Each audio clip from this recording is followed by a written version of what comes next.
అందరికీ నమస్కారమండి. తెలంగాణ రాష్ట్ర వ్యాప్తంగా ఉన్న రైతు సోదరులకు రాష్ట్ర ప్రభుత్వం శుభవార్త అయితే చెప్పిందనమాట. సో, మనకి గత ప్రభుత్వంలో రైతు బంధు కింద, ఈ యొక్క ప్రభుత్వంలో రైతు భరోసా కింద ఈ యొక్క పథకాన్నయితే తీసుకొచ్చిందండి. సో, దీనివల్ల ఏంటంటే ఎకరానికి మనకి రూ. 7,500 చొప్పునైతే అందించబోతుంది రాష్ట్ర ప్రభుత్వం అయితే.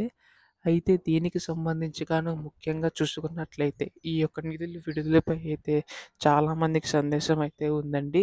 అసలు ఈ యొక్క నిధులు ఎప్పుడు విడుదల చేస్తారు అన్న దానిపై అయితే చాలామంది అడుగుతున్నారు. సో, ఈ వీడియోలో మొత్తంగా తెలుసుకుందామండి. ఎప్పుడు విడుదల చేస్తారో ప్రతీదీ కూడాని.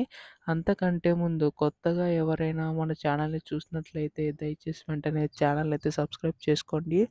నేను పెట్టే ప్రతి లేటెస్ట్ అప్డేట్ కూడా మీకైతే ముందుగా తెలుస్తది. ఇంకా ఆలస్యం చేయకుండా వీడియోలోకైతే వెళ్ళిపోదాం. సో, ముఖ్యంగా తెలంగాణ రాష్ట్ర వ్యాప్తంగా ఉన్న రైతు సోదరులందరికీ కూడా రాష్ట్ర ప్రభుత్వం శుభవార్త అయితే చెప్పిందండి. ఇక్కడ మనకి ముఖ్యంగా చూసుకున్నట్లయితే ఎకరానికి రూ. 7,500 చొప్పునైతే అందించబోతుంది. అయితే ఇందులో మనకి చూసుకున్నట్లయితే ఒకేసారి కాకుండా మనకి విడతల వారీగా పిలిచేసే అవకాశం ఉందండి. అంటే 15,000 ఇస్తామని చెప్పేసి అన్నారు కదా! అయితే ఒకేసారి కాకుండా విడతల వారీగా 7,000 ఒకసారి, 7,000 ఒకసారి చేస్తారండి. అలాగే ఇందులో మనకు ముఖ్యంగా చూసుకున్నట్లయితే 10 ఎకరాల లోపు రైతులు ఎవరైతే ఉంటారో వారందరికీ ఖాతాలో కూడా డబ్బులు జమ చేయాలని చెప్పి రాష్ట్ర ప్రభుత్వం భావిస్తుందో తెలుస్తుందండి.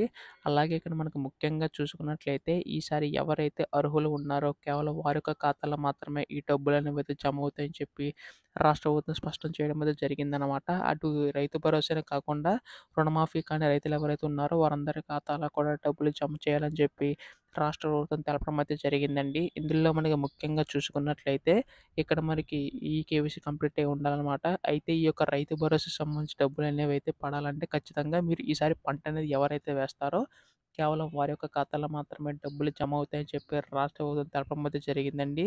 దీనికి సంబంధించి గాని ఏంటంటే మనకి రేపు ఎల్లుండిలోగా నిధులనేవైతే విడుదల చేసే అవకాశం ఉందండి. దీనిపై కూడా మనకు త్వరలో అధికార ప్రకటన అయితే రానుందండి. ఎప్పుడు ఏ అధికారిక ప్రకటన వచ్చినా మీరు ముందుగా తెలుసుకోవాలనుకుంటే దయచేసి వెంటనే ఛానల్‌ని అయితే సబ్స్క్రైబ్ చేసుకోండి. ధన్యవాదములు. జై హింద్.